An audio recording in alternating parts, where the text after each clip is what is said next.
and welcome to Cinema Therapy, the podcast for people who know nothing about life, but all about TV and film. I'm Karen. I'm Nicole. Hi, Nicole. How are you? Oh my God, I'm so great. Happy Sunday.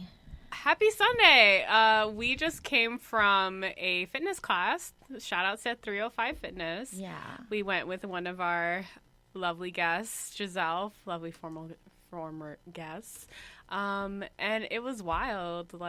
Yeah, I'm really tired. I feel very drained. I mean, we did a lot of cardio. We did not stop moving that whole hour, apart from 2 little drink breaks. It was nonstop. But what I really liked about it is they turn off the lights and they have a DJ, so it really feels like you're at the club and you can just dance you know to your what I heart's also content. really like about that class is that it's a dance cardio workout class, but the instructor really encouraged us to make those dance moves our own. Yeah. We didn't have to follow a routine. Individuality was welcomed, and just getting out of your shell and just doing what you wanted to do and the way you wanted to do it was welcomed, and I appreciated that very much. Same. I am those people who just keep focusing on the instructor, and I'm just why can't I get these moves? But it's because I'm not feeling my own body. I'm trying to connect with someone else's, and it's my mind is just not working quick enough. So it's helpful when you feel that freedom to just kind of move at your own pace and not get too stressed out about it. Just enjoy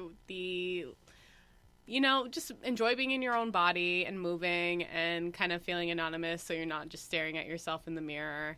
And get moving. Yeah, I was feeling myself. I wanted to be as sexy as I wanted to be, knowing that when I looked in the mirror, I saw my little pouch, my little beer belly, and I'm I don't care. I feel cute. I'm just gonna act like I'm a size 00 and act like how I feel. Okay. You know what I mean? I mean, you were super cute from behind. Thank you. I was definitely creeping from behind at both you and Giselle. I was aw, these girls, they're so adorable. They're so in it.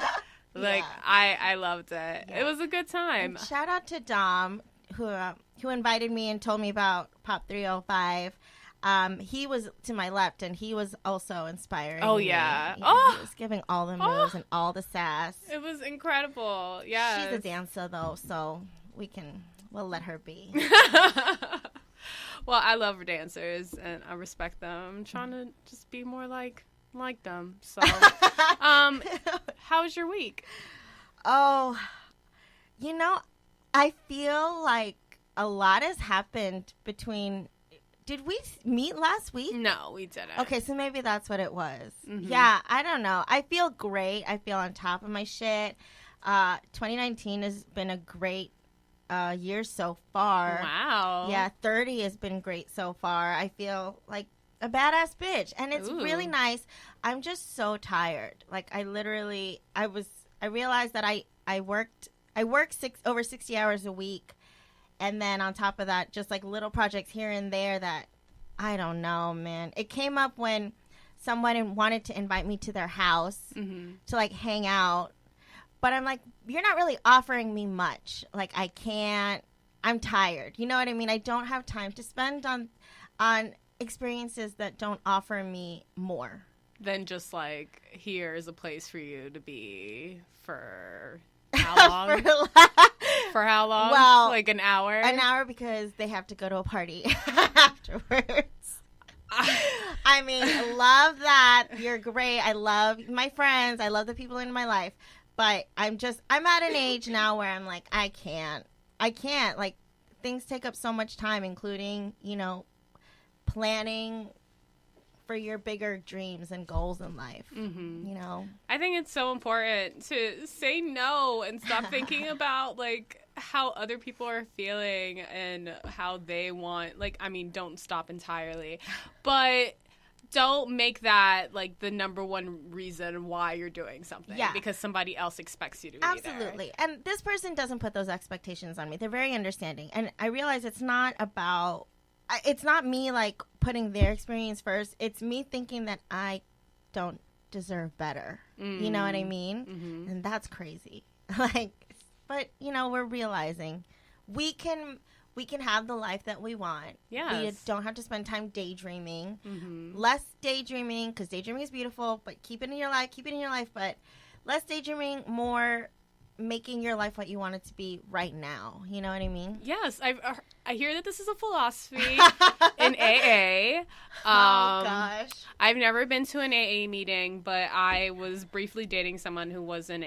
And in his breaking up with me, he told me that their idea is you kind of come up with whoever you want to be. It doesn't matter what it is. Like, it doesn't have to be like a noble pursuit. But if you are a guy who wants to like have parties on a boat and that's your what makes you most excited in life, and that's what you want to strive towards, then you need to make sure that you do all the things that will align you to that goal. So I think that was like the imagery that he used to describe this to me. But he was like, look, I want to have a girlfriend who's going to be in the city that I live in. I don't want to be long distance. And being with you would not allow me the kind of relationship I'm looking for. So I'm not going to pursue this. Hello, phone. Yes. Time for birth control. Anyway. Yeah, so he told me that I was not like the ideal partner because I was going to be moving, and if we were going to make this work, it was going to be long distance. And it really helped me with getting over this person, because it's like, you've been really honest about like what you're looking forward or looking for, and if that doesn't match up with what I'm able to give you, then I can move on and we don't have to play games with each other anymore. Yeah. I think if anything, it's just living the life that you want instead of acting like you have all this time to get it done. Mm-hmm. But anyways, yeah, I feel great. How was your week? It was good. I lived the life that I wanted because I hung out with two women that live in the city and new are friends. Yes, new friends. If this is the first time you're watching the show, welcome. But I recently moved to New York in October, and while it's been lovely because I do have friends that live here, I'm used to having a pretty diverse friend network. Mm-hmm. People who I see just to chill and watch movies, people who I go dancing with, people, I don't know, who... Lots of different things, okay? Like, I like that diversity. But, like, right now, I really only have, like, maybe three or four friends that I feel very comfortable, like, reaching out to. So I'm trying to build out my network. And we had a really good time. It was really nice with both of these women on 2 separate dates. So it was cool. Congrats. It is hard to find friends as adults. Like, people that you actually enjoy being around. Yeah. I kind of look for a spark, which is, I give it time because, like, the spark usually happens in conversation. But I was talking to my experiences with a friend in Chicago, Kevin, and he was like, it's really funny because the way that you're talking about them is as if you're talking about, like, a, like, new romantic interest. Yeah. And I really feel like that's true because, like, I don't know. I just remember in middle school I had a hard time making friends, and I saw that if I was, like, too eager and I was, like, too available, they're like, oh, like, I don't know if I want to be friends with you. But if you play a little hard to get and you're kind of busy, like, people are more willing to hang out with you. So maybe I'm still, like, internalizing these lessons I was taught in middle school. It's interesting that you're craving that, like, you're craving to, like, meet people to hang out with. I'm trying to hang out with less people. Mm-hmm, mm-hmm. I don't know. I mean, you've lived in the city for 10 years, so yeah. When I was in Chicago, I felt like it was turning away friends. Like, I would meet people who were cool, but I was like, I don't have any more bandwidth for more people because I have plenty of people that I'm seeing and talking to, and people who don't even live in the city that, like, are reaching out on a regular basis, and it's a lot of energy. And now I'm feeling like, oh, I'm on the other side again of I could use more friends. I could be around more people. I love women friendships. I love them so much. You do? I love women friendships. Like, why I do you do say too. you're saying it like you? I'm all for my sisters. I love women friendships. Why do you sound like a little suspicious when you say that? Like you're like, well, really? I mean, I don't know. I don't like women friendships. I What? do like women friendships. Maybe I'm just not a good friend right now in life in general. Like, maybe I just don't like friendships. Oh, my God. I don't know what I'm saying. What are you saying, Karen? I'm just tired. I just feel so tired right now. Oh my God. Everything that you're saying sounds like a lot of energy, though. That's what I'm saying. That's what I mean. So, Friendships are beautiful. You're breaking news. my best friend. Karen doesn't want to be friends with me anymore. No. That's what we're learning. No. I'm just it is on the topic of what we're talking about. Like, the bottom line is friendships take energy, require energy. That's true. Relationships That's of substance. yes. You know what I mean? And so yeah, we're on the same page. I'm just reacting as if, wow, I'm tired. And you're reacting as I'm inspired by this new energy in my life and like this new space to like share myself with That's new fair. people. You know, that's what I'm saying. No, I get it. You're in a different space than me. You're realizing that maybe like all the relationships you have going are maybe draining more than they're giving. Absolutely. Okay. That's fine.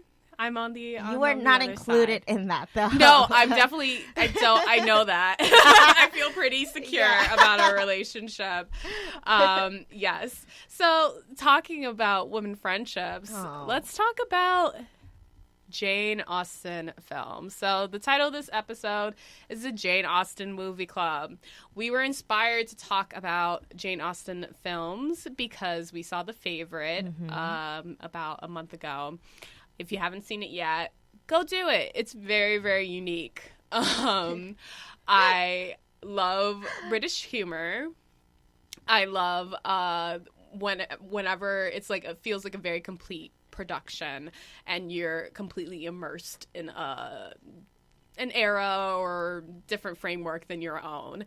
I feel like I'm learning so much about the culture when I watch these films, and it just feels like, wow, like it allows you to compare and contrast with what you're experiencing in your relationships and how there are different expectations. So I love that period films brings that about, that little analysis. You know what I think is funny? When people think of period classic movies, they assume that it's like, I don't know, they assume that it's of a certain kind of air. Like we saw it with a lot of senior citizens. Yeah. And I realize it's because they expected it to be something that it wasn't. You know? Maybe they thought it was going to be like another, I don't know, what's another, like the King's Speech. Yeah, exactly. They thought it was going to be the King's Speech. And a lot of people walked out. And I read that senior citizens were walking out of that movie, like, all over the country. Just, I don't know if they were offended. I don't know. Maybe it's the whole women loving women kind of. Women pleasure. Yeah. I mean, it is a unique scene. I don't want to reveal what's happening, but there is a point where a woman is being pleased very effectively by another woman. And it's very rare that in a movie or a TV show that you see, like, a woman, like, being, like, getting someone to go down on them, and like you get to see all of the faces and all of the enjoyment. Usually it like, oh, it happens for maybe a second, or I don't know, like they're doing it wrong or something, like it's comedic. I felt like, oh wow, we're gonna see all the faces of all the strokes that she's doing down there, which is not something that you see in period films, because it's expected to be like proper, like you assume that it's proper, you assume that it's just very elegant. Yeah. Little tightly wound. But people smelled really bad during those times. You know what I mean? People were dirty. Right. And they don't show that. They don't talk about it. Or they don't act like, in these movies, these women aren't acting like they're really smelly. Like they're not taking baths like maybe once a month or whatever. Like exactly. They look like they're fresh in their face because they have all this makeup that emphasizes the blush, and it's like a little gloss on the lips. They look so cute, but you know that they're not this cute in this time period. I don't even think they were brushing teeth back then. Probably not. They were probably falling out. And then you have Keira Knightley with like the most fantastic teeth on the island of Britain. And it's like, no, she would have been yellow. But I'm happy with the fantasy. It's fine. Yeah. I like the costumes. I like the pretty hair. One of the we wanted to compare the miniseries of Pride and Prejudice with the film Pride and Prejudice, I much rather have the costumes and hair that's in the film than in the TV show. I think they were trying to be really historically accurate, and I was like, no, give me the lie, because like give me the lie. The Empire waist is like above their breast, and it looks like they look uncomfortable. Like they look really broad shouldered because they do this like open cut on the top, and their hair is these like stupid buns with like the middle part with the curls coming on the side. They just look so dumb, and it's very distracting to me. I'm all about aesthetics, and it's just like ugly. But don't let it turn you off, because it's still really fun to watch. I have not seen the miniseries. I've only seen the 2005 film, which I adore. Oh my God. You're the one who introduced that movie to me, actually. Did I really? Yeah. So, guys, this is one of my top 5, top 10 favorite films.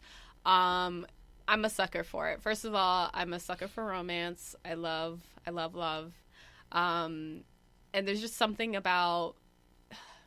Okay, so let's talk about romantic comedies, right? What I really don't appreciate is when they have a romantic comedy and they have this just... that magical spark moment that we cannot see as the audience, but because we're acknowledging that these characters fell in love, we're like, cool, let's act like a spark happened. But a lot of times I'm like, oh, so you just saw each other and that was it? Like, that's not real life. I feel like there has to be some sort of conversation or some sort of interaction that makes you feel like someone is special. And I feel like with the Pride and Prejudice, you see all the little moments, especially in the miniseries, because they take a lot of dialogue from the book, and they're very verbose in expressing their emotions. That was a modern take, but a lot of emotions are expressed through dialogue.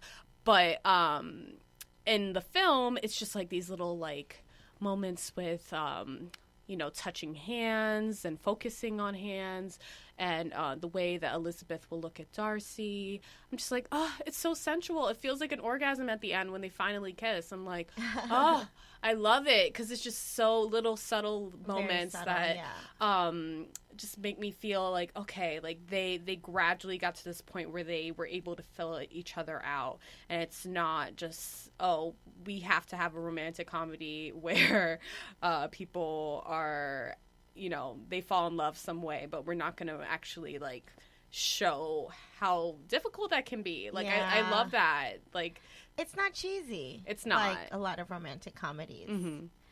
But it's interesting that it's not, and yet it can be so passionate. Like, there's so much passion, and then like their expressions, like what they say is so intense. Like, if someone talked to me today like they were like Mr. Darcy in Pride and Prejudice, like I would think that they're kind of creepy, or like, like kind of a stalker. I don't know, maybe I'd be into it though. Maybe I'd be into it. I mean, I'm into him. There's a moment in the miniseries and in the film where he has like a wet shirt and he's just like walking across the grass. And in the miniseries, he's just walking, and like we don't. Oh, I think he does run into Elizabeth Bennet, but she seems like surprised. She's like, "Oh my gosh, there you are!" And in the film, like she turns around slowly, and then he's just walking slowly towards her, and it's just this beautiful buildup. It's like, yeah, I'm feeling that tension of like, okay, what is he gonna say when he gets here? What am I gonna say when I get to her? It's just. Isn't that when he's like, "You bewitched me"? Yes. It's like, whoa. Oh, I love that line. To like, I'll marry you right now. Yes. Like, yeah. Pussy wet. You bewitched me, body and soul. Ah! I love you. Like, that's, like, it feels like.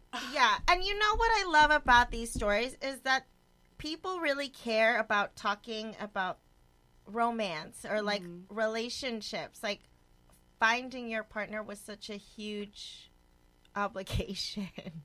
Yeah. You know, and I'm not saying that we need to like, that I wish like today there's more focus on finding a partner or like ending up in a marriage. But I do love how, you know, people of all walks of life, like no matter what class they were in, like still talked about love and relationships. Am I making sense? I think so. I just feel like today, when we like, it's such a girl thing to talk about love and relationships. You know what I mean? Like, we're the only ones that are striving exactly for it. Like, I feel like if a man were to talk about it of a certain stature, like, he wouldn't be taken seriously. I don't know. That's just my mind is. Well, I think the way that men approach it is if it's a secondary pursuit. Like, once they feel stable in their career or their finances, then they can secure a woman that can be their partner, you know, as they continue rising up in the world. And I find that that's an experience we have when we're a lot younger. I mean, I'm sure like women are still experiencing that, but I remember when I was younger, I was dating, guys would be telling me like, I'm just like working on this like really complicated project right now, or whatever. Or, like, I just want to like be on my money game before like I'm able to like look into dating a person or whatever, as if like I need to find myself before I settle down. Exactly. Where, you know, in those stories, finding someone to settle down with was not looked at something that could hold a person back. It's like a necessary partner, like someone who's like looking after your house and is, you know, bearing your children, whatever. Like, it's something that you're both working towards together. Yeah. I do feel like it's reminding me of like Chimamanda Ngozi. I can't remember her name right now, but I think you're saying it right. I'm gonna completely rip it apart, but Beyonce's a fan, and she talks about how like it's one of the pursuits that like women are, you know, if you don't get married, it seems as if it's a failure, but while men are not viewed in that same way. So it does feel like we still have remnants of that culture that exist in the present, where women are still being seen as like, okay, if I don't end up in a relationship, like that's not, I failed in some way. And not to say that there aren't men who are like actively looking for relationships while they're still pursuing their career pursuits, but I feel like there is that like contrast in both genders' experience. Exactly. Where I feel like the pressure was on both genders back then. Yeah, like, so if maybe, you wouldn't be a respectable man. Exactly. If you didn't eventually find a wife that was respectable. Yeah. I appreciate that, like, the stakes are kind of low in Jane Austen films and Pride and Prejudice remakes, because like it's pretty light. It's like, oh, who's with who's single, and the worst thing that could happen, I guess, is like either being an old maid or your sister runs off and elopes without like the family's blessing. That could like ruin the entire family. But it's really just like how people are perceiving you in this culture. The stakes are low. The actual stakes are low for them, but I feel like internally there's just so much drama brewing inside of them. Like all of these characters have all of this like angst or anxiety, and like they're just really affected by their romantic feelings, and I love that. It's beautiful. It's beautiful to see. I appreciate them being honest, and like it gives a lot of very clear wording to certain feelings, and they are given this importance in this period of not feeling like people are paying attention to you or appreciating your special qualities or whatnot. I find it interesting. So you were saying that Jane is one of your favorite characters, right? Jane Bennet, yes. What do you like about Jane? I like Jane because she's very demure. You know, she's said to be Elizabeth's more beautiful sister, but she's so shy. And what I love about watching this character is it's someone who appears to be very stoic, very just like not a lot going on. But you see, especially with Rosamund Pike's performance, you could see like that she feels so much internally. Like you see her eyes flutter, you see her hand shake, and you really follow her anxiety in falling in love with someone. And it's this who is so scary, especially she's supposed to be in her late teens, early 20s, to have like to experience these feelings as a young woman, and to just be terrified of them and not wanting to share them with the other person, because that's the most dreadful thing, like sharing your actual feelings for someone, that kind of vulnerability.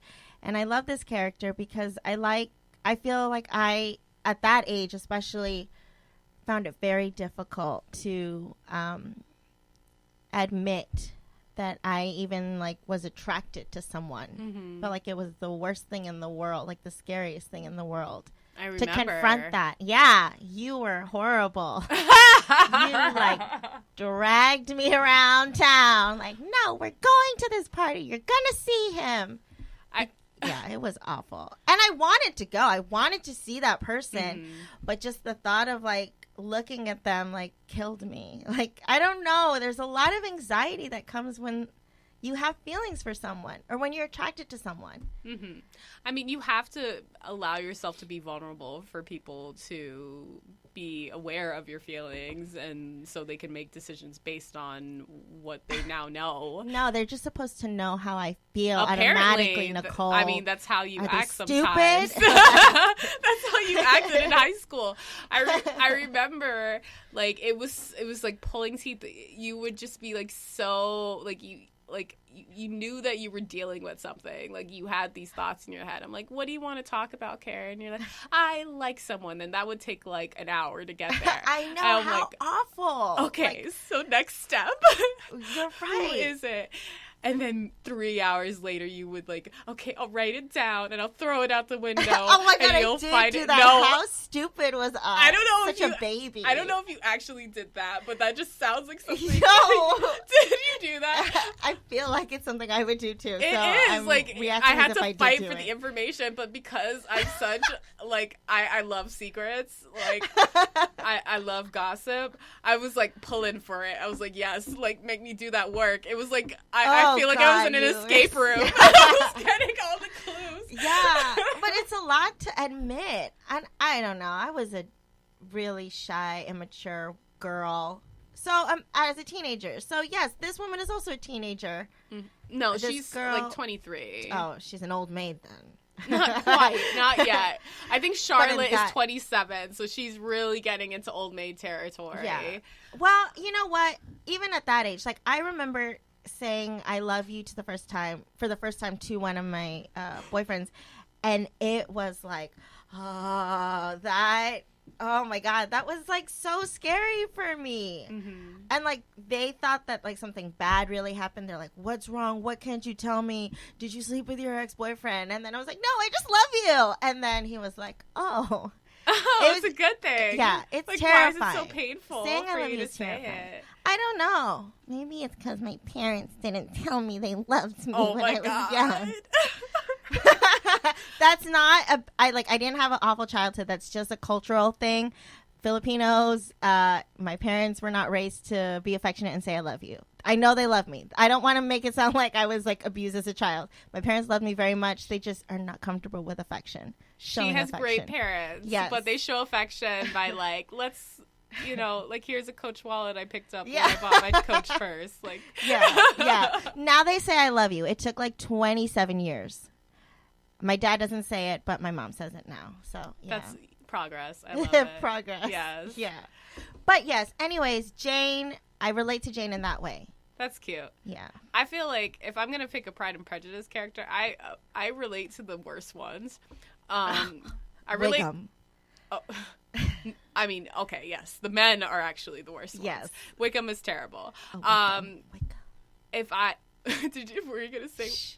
Okay, never mind. So, Lydia is thirsty as fuck, and I feel her thirsty hoe energy so hard. When I was 15, I was just like, boys, like just you so. You feel like you relate to Lydia then? Yes. Oh my God, I did not see that coming. No, I swear to God, like that was too much of my energy. I was just like all about like, let's flirt, let's giggle. Yeah, you were. I wouldn't call you thirsty. I would never do that. But thank you for not being as mean to myself as I am. But you definitely were not shy to talk to boys. No, I wasn't. And I admired that about you. I was also very scared for you. I remember like, what is she doing talking to that guy? He's a senior. Oh or my like, God. You know what I mean? Like, what is she doing alone with him? I was a nerd. Can you tell that story real quick? Because in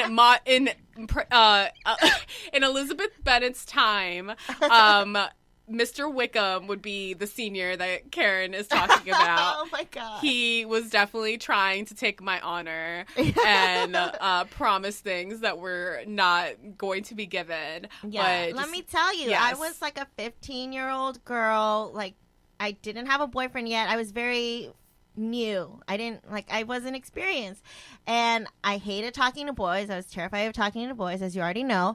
And Nicole was just like ready to party, ready to mingle, like so not shy at all, like just the complete opposite of me.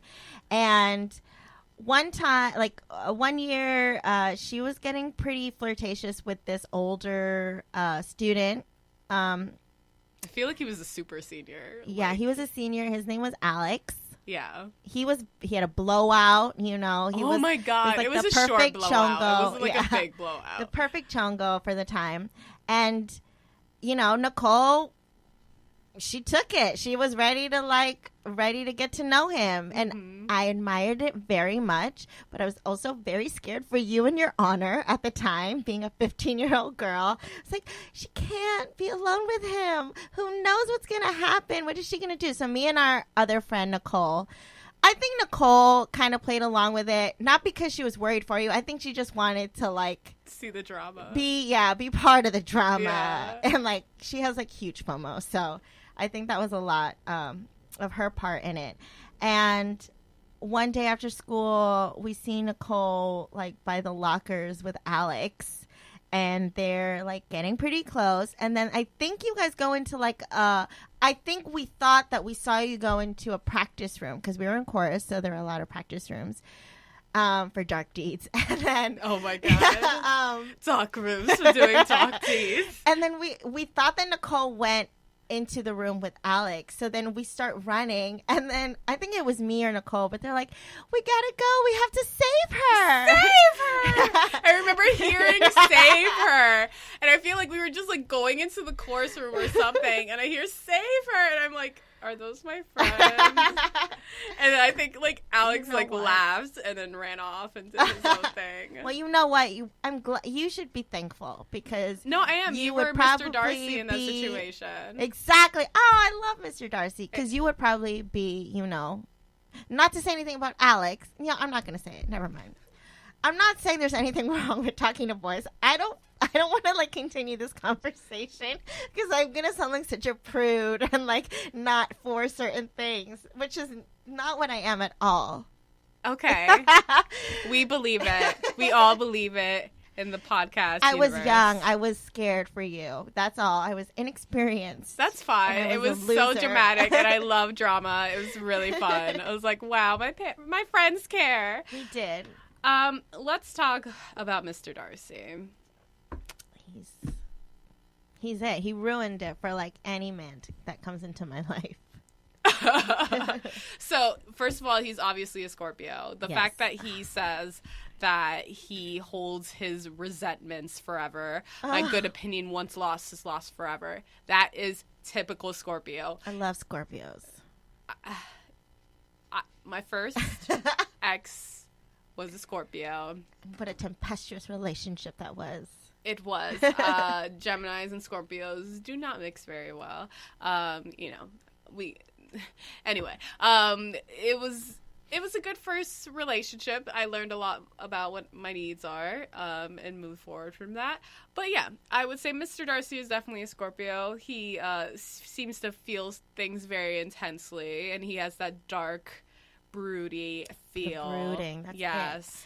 And he's someone who I'm so attracted to this quality in him and other Scorpios. They just don't give a fuck.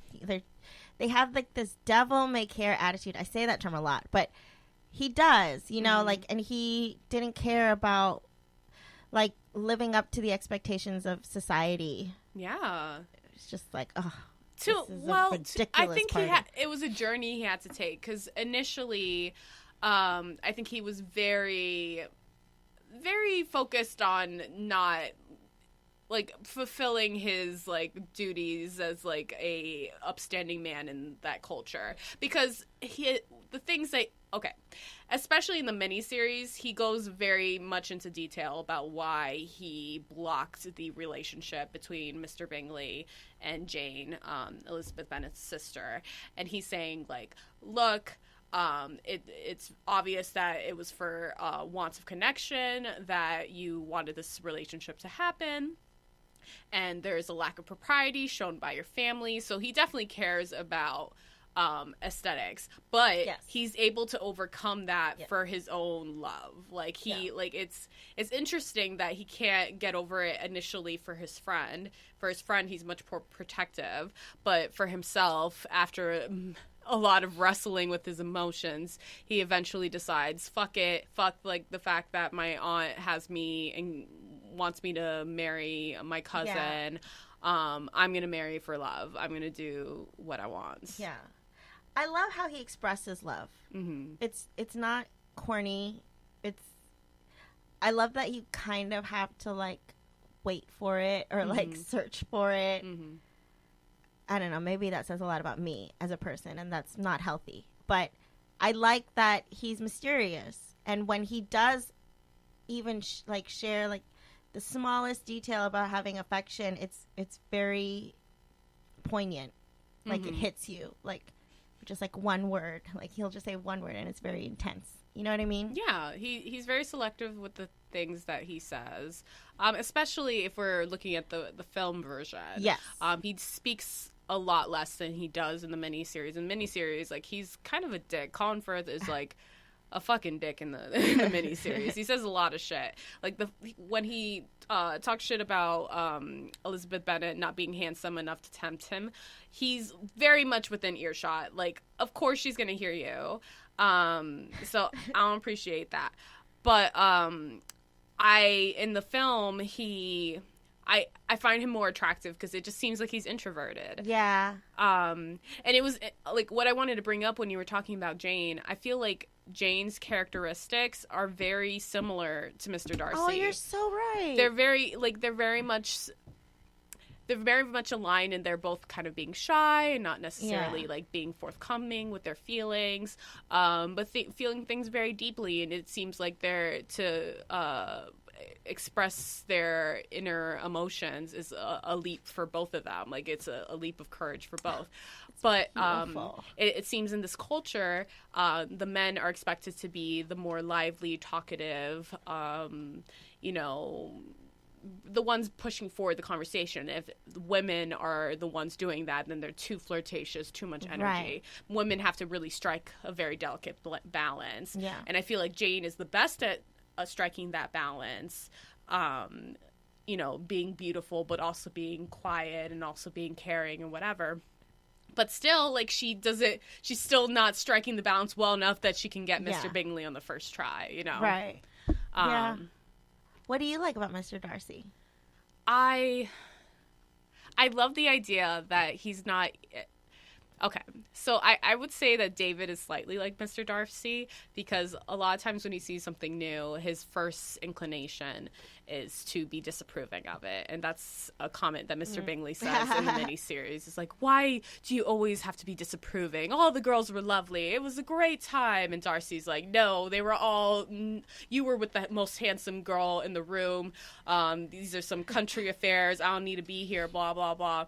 Yo, that's David. That's David coming into some place he's not familiar and being like, what is this shit? Like, I'm like negative. It's not nice impressed. Being with someone like that who isn't impressed by very much. Exactly. And then they are, on the other hand, so impressed with you. You feel so special. It's like, you really like me. That's exactly it. Yeah, that's right. It does feel nice when, like their love and attention isn't, like, given to everyone, when like that like there has to be something special about you for them to be like spending their energy on you. Now, Pride and Prejudice also influenced Bridget Jones' Diary. Yes, which is a great modern day take on that story. Bridget Jones is one of my top 10 probably. It's so good. I think it's my favorite romantic comedy. But yeah, Colin Firth also plays Mr. Darcy there. His name is actually Mr. Darcy. That's so cute. Yes. But Colin Firth wasn't as much of an asshole in that one, I don't think. I mean, they have the same line in like a modern interpretation, saying like she smokes like a fish and drinks like a fish, smokes like a chimney, and dresses like her mother. That was like so the equivalent to she's not handsome enough to tempt me. So that's, an asshole thing to say in her mother's house. Like, you're kind of in earshot. Don't say some shitty things that people can hear. But like every other interaction they have after that, I think like it's very similar to the miniseries and to the film, that he like incrementally like realizes that she is actually really cool. And it's just nice to see that progression where it isn't like this just like one moment that like makes you fall in love with somebody. And let me tell you guys, I think there is a lesson to be learned when you contrast Mr. Wickham or what's Hugh Grant's character's name in Bridget Jones's Diary? Daniel. Okay. Daniel Cleaver? Daniel Cleaver, yes. Daniel Cleaver, Mr. Wickham from both the film and the miniseries. So, in the miniseries, there's a line where Jane is asking Elizabeth, well, why are you relying on Mr. Wickham's explanation of events? Basically, Mr. Darcy and Mr. Wickham have some sort of conflict, and Mr. Wickham explains it away to Elizabeth, and Elizabeth's like, I agree with Mr. Wickham. Like, Mr. Darcy is the villain here. And Jane is like, well, why do you believe him? And Elizabeth explains, well, he was so open and casual in the way that he said it, and still so positive in how he's moving about life. I just believe him, like, basically because she liked him. Like, I like him. I believe his interpretation of what occurred. I think to often we fall for the charming person because they're like, oh, like they're just this magic. You feel its brightness. They feel like the sun. They're just like, oh, this warmth, and I just feel like you're so open with me, blah blah. And then we are too judgmental of the person who is a little more difficult to know, maybe a little more awkward, a little more introverted, whatever. And actually, a lot of the times, like, those are the people who are the most interested in you because, like, when they're acting awkward, it's because you make them feel awkward, and like that's like a real feeling. Not even like the most interested in you, but just the more genuine. Yeah, you know what I mean. More people of substance. Exactly. Like. People who can walk around the world very easily with their charms.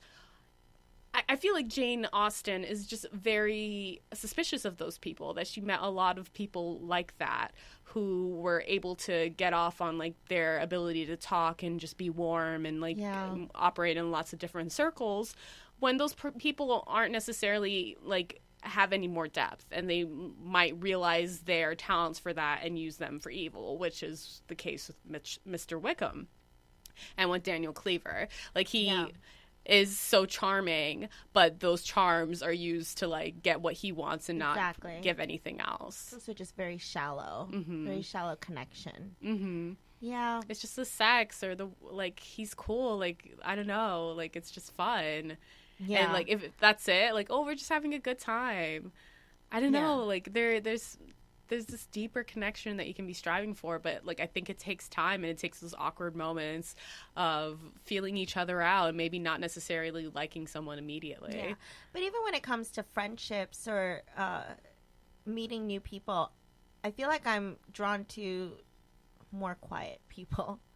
People who are more to themselves. I usually don't go for, or I usually don't connect right away with the people who like own the room as soon as they get in, or at least try to own the room. You know what I mean?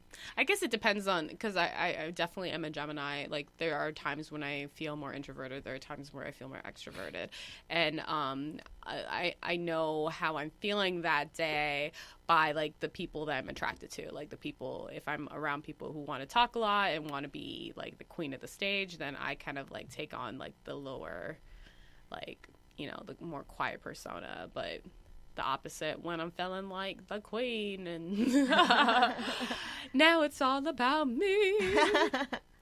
But yeah.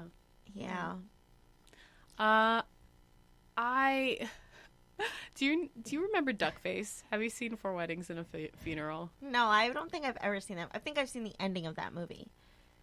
That's a shame, because it's great. You should watch that immediately. Noted. But Duckface makes an appearance in the miniseries, and she's a perfect Caroline Bingley. Caroline Bingley is the worst.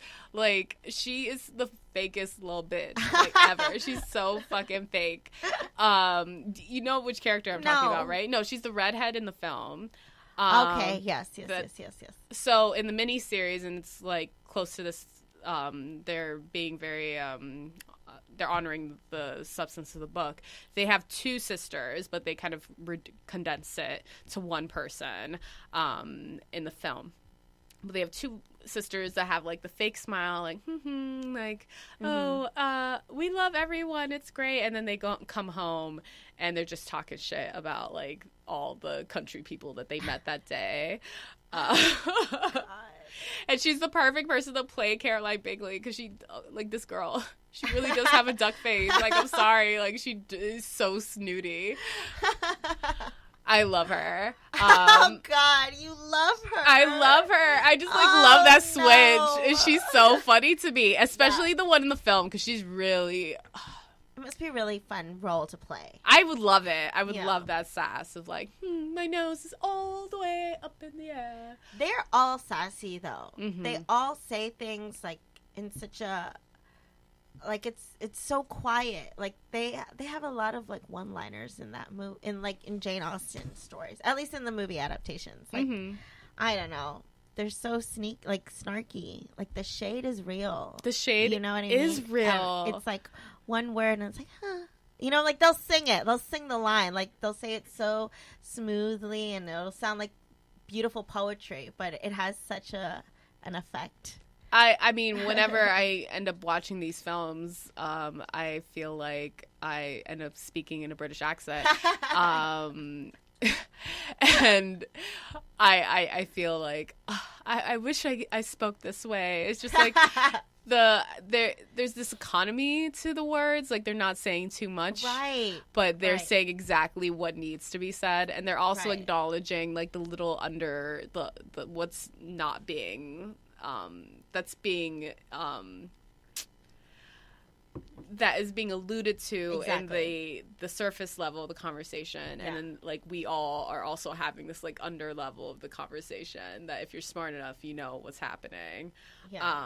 But Mr. Collins is fantastic because a lot of times he has no idea what's happening in the under level, and like it's fun for all the other characters to play with him because like, oh, we're very literal kind of person. Exactly. Exactly. What I find like the biggest tragedy of all of the Pride and Prejudice, I guess like they don't have a Mary in Bridget Jones's Diary, but Mary's the middle sister of the Bennet clan, and she's like the more religious one. She plays the pianoforte, and she does not sing well, but she enjoys bringing out her musical talents at events, and is also not aware of what people are saying, alluding to saying in conversation, and the sarcasm or whatever. Like, she's not understanding that. I feel like both her and Mr. Collins kind of have a social disorder, and they needed to be together. Like, that would have been the best pairing. And I'm going to be thinking about the Emma modern day Clueless Cher interpretation, because I feel like I would like to be a matchmaker and just like get people with their most appropriate partner. It makes me sad when I see people that like are together. I'm like, okay, that's fine, but you could have been with this person who really was going to be alone for the rest of their life if they didn't find each other. What if they weren't attracted to them? Well, they didn't meet them yet. I would have liked that to like have. We could have gone down that road, and if it didn't work out, fine. Just because someone's awkward, they need to be with another awkward person? I mean, sometimes some people are very unique, and they have unique needs. And what about balance? I mean, okay, cool. There should be some balance. I agree with that, but I don't think opposites necessarily attract. I think opposites are... I feel like that's when you don't appreciate your own characteristics as much as you should. I think when you look for people who are drastically different from you, it's because you don't like a lot of things about yourself. Well, I would hate to date someone like me. And I love myself. I'm just saying I'm a lot to handle. So imagine handling two people like that. No, I agree. You should be different in some ways, but I don't feel like you should be extremely different. Okay, fine. I feel like David and I are different in some ways, but we're so much alike in a lot of things. Yeah. And that works for us. I guess you have to like realize what are the things that like might turn off people. Like, I don't know. Like, what are the characteristics that you're like about? Okay, might turn off people? Well, what are the characteristics that you're like, oh, I don't want to see in my partner that you're trying like to say that you're trying to get me to talk about what I don't like about myself. I am kind of. No, it's not that I don't like it about myself. I like to be with someone who lets me have the shine sometimes in rooms. Okay. Or like in parties and scenes. Like, if someone was as obnoxious, because sometimes I'm very to myself, but I mean, I'm just a contradiction. But I'm to myself a lot. Mm-hmm. I would hate for someone to also be like at a 10. Yeah. You know what I mean? I do. And I agree with that. I totally understand that. I just feel like that's fine. Like, I just had it explained to me, like, recently, like, there should be, like, a masculine and a feminine energy in, like, both sides of a relationship. Like, there should be, like, this yin and yang. Because if you are, like, a ton of energy and you, like that, like, you know, showboating persona, you want to be, you know, getting the shine, and you have a partner that's kind of, like, playing the tambourine for you, cool. that I think that works to an extent. I just feel like there's some personality things that like absolutely you can't be completely opposite on. Absolutely. I would like someone to like, because I'm a very dramatic person, so I would love it for someone to just be like, you're being ridiculous, like that will call check you yourself. out. Yeah, like Karen, like just fucking check yourself. You look ridiculous. You're being ridiculous. I think it's kind of sexy. I don't know. I could see that. I would like you to be with someone who's like who's put like me in, that. not put me in my place. I didn't say not that. put you in your but place. Like, call me out. Yeah, because David calls me out all the time. Yeah, I think it's a turn on. It Someone can be. who, because I feel like someone who was more like me would like run away from someone who is just as dramatic. That's fair. You know what yeah. I mean? At someone, yeah. That's fair. There are And I'm some sick of characteristics that I feel like will fill up a room, and it's too much. It's like, I'm already taking up that space. You don't need to come in and bring more and make it ridiculous up in here. Yeah. Yeah. So, but I do get what you're saying, because in those like socially, like people who share those characteristics. Like in social circles might find like have the same kind of humor, you know what I mean? So I feel like maybe that's why it would work out. Am I making sense? Sure, you're always making sense. You always make sense. Thanks. Do we gotta wrap up? Yes. So let's wrap up. I hope you all have enjoyed this Jane Austen Movie Club episode. We've enjoyed talking to you. Please follow us on Instagram at Cinema Therapy Show. We're also on Spotify now. We are now on Spotify, thanks to our lovely producers, Jade Zabrick. Thank you, Jade. Thank you, Jade. Listen to us on Sky's Crescent Radio, Spreaker.com. That's speaker with an R after the P. Yeah, and we love you. We're excited to talk to you next week. Bye. Bye. Bye. Tsunami set flies down through your back into your knees.